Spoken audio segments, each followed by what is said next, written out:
না জাল ছাড়াই দেন।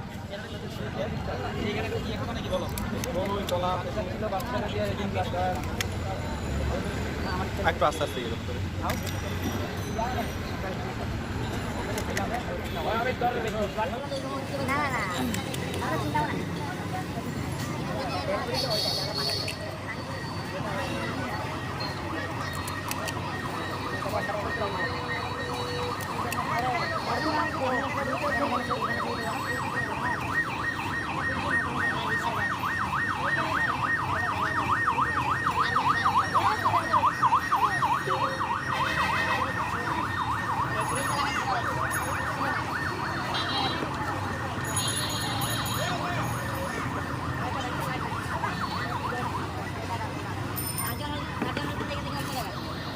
Ebil lang na.